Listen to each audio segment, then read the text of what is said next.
Partai Golkar itu partai yang beradaptasi menyesuaikan dengan kekuasaan. Tesis saya yang pertama, setiap kali terjadi pergantian di tingkat pusat, Golkar itu menyesuaikan diri. Jadi ini adaptasi orang Golkar sendiri. Adaptasi gitu tapi satu sisi belajar. Saya melihat dua pernyataan beliau ini sudah mengklarifikasi semua hal. Bahwa ini jembatan untuk menuju Pak Jokowi menguasai Partai Golkar. Dan langsung dia. Bagi saya ini menakutkan karena kemudian partai demikian rupa dirombak demi memenuhi hasrat Pak Jokowi. Semua punya kepentingan. Bagaimana ini partai kedua, sebentar. Ini baju lama fit dengan tubuh Partai Golkar karena style Pak Jokowi persis dengan style Pak Soeharto, dan itu cocok sekali dengan aroma Partai Golkar. Menguasai dan memenangkan segala lini dengan segala cara. Menyambung tadi statementnya Pak Kodari, siapa lirikan yang kemudian dilirik oleh Presiden hari ini, Pak Jokowi? Untuk apa? Untuk jadi ketum, ya kan? Saya Pak Jokowi langsung. Pak Jokowi langsung? Harus. Belum bisa dong? Apa bisa? Belum bisa, kenapa? Kan jadi kader. Partai terbuka ini Golkar. Jadi nggak jadi kader itu nggak masalah? Gimana Pak? Siapa bilang Pak Jokowi tidak jadi kader? Lah, siapa yang bilang? Dia kan Pak Jokowi itu kader PDI Perjuangan? Di mana ke PDIP? Lah, PDIP itu hanya dipakai kendaraannya, Bos. Tapi kan terdaftar sebagai anggota. Ada KTA-nya, Pak? Ada KTA-nya.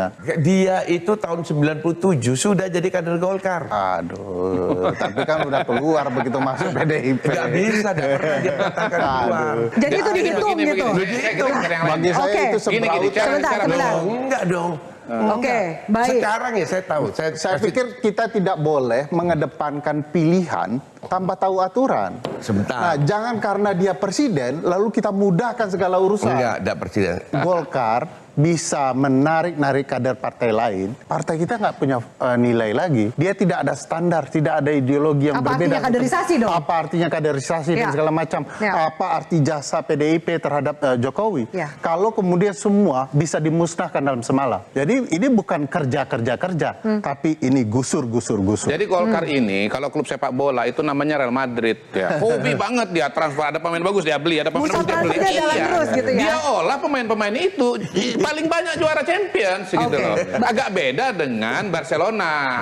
Lebih fokus kepada akademi La Masia, tapi ya itu ada Real Madrid values, Real Madrid style, tapi ada juga Barcelona style. Menurut saya nggak bisa ya. Apapun klub, nggak bisa orang luar mengatakan bolanya. Ya. Jangan lupa pemain bebas transfer beda dengan transfer. Yang terjadi sekarang pemain itu sedang masih di masa transfer, masih ada KTA-nya. Jadi Real Madrid pun punya aturan. Punya aturannya. Baik. Jadi arahnya memang mungkin menjadi kendaraan baru Pak Jokowi. Bang Ridwan, ini suara-suara kayak gini ada juga nggak di internal Golkar? Saya tadi lihat Pak JK. Saya ini pimpinan Munas Partai Golkar pada waktu Pak JK terpilih jadi ketua umum.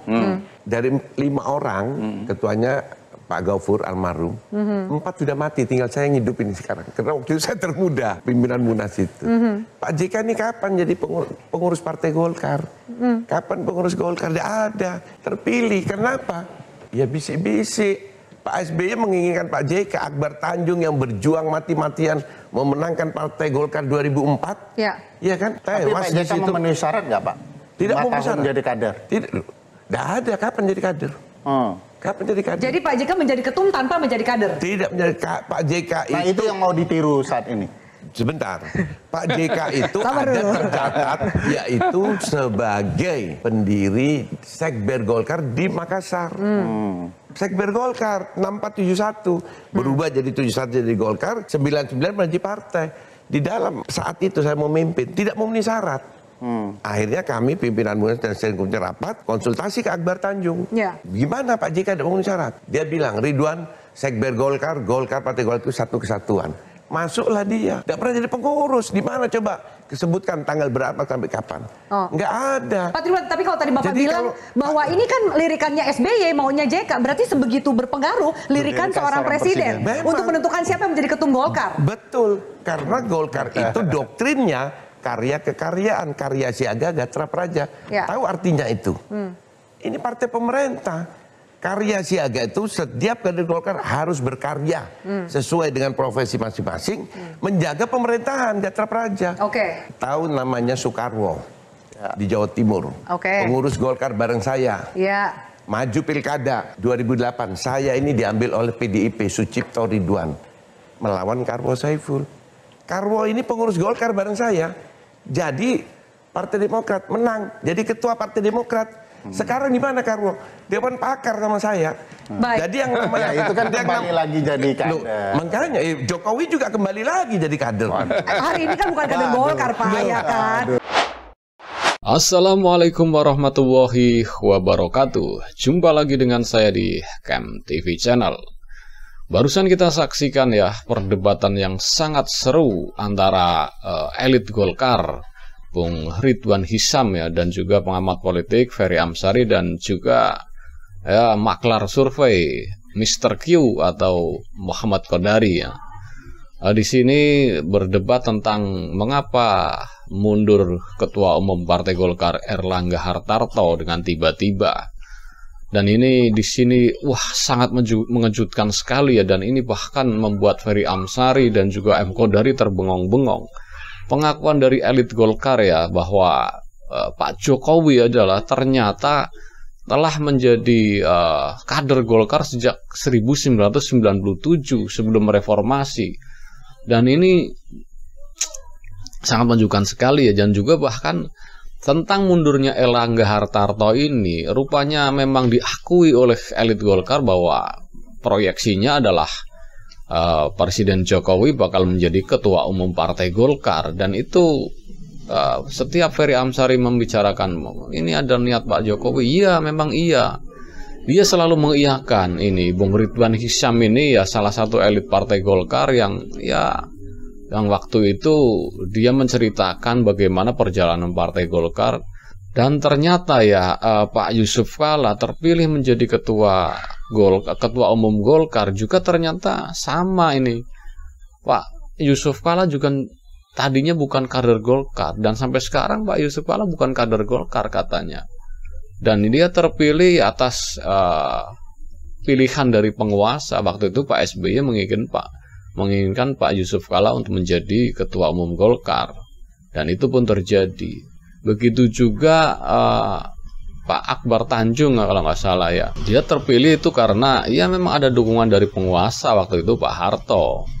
Dan ini mungkin kembali diulang ya, menurut elit Golkar itu ya mungkin seperti itu skenarionya, agar dia istilahnya terlihatnya seperti mundurkan diri, padahal ya memang sudah ada settingan atau sudah ada rencana bahwa Presiden Jokowi ingin mengakuisisi Partai Golkar ya, ingin menjadi ketua umum Partai Golkar. Dan ini sumbernya valid sekali loh.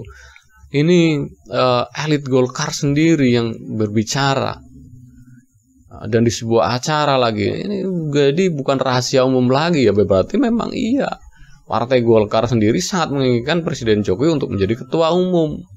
Partai Golkar ini katanya partai terbuka, siapa saja bisa menjadi ketua umum, bahkan ADART-nya bisa diubah di saat Munas Golkar nanti, yang aturannya harus menjadi anggota selama 5 tahun bisa diubah, mungkin menjadi anggota dalam sehari bisa jadi ketua umum.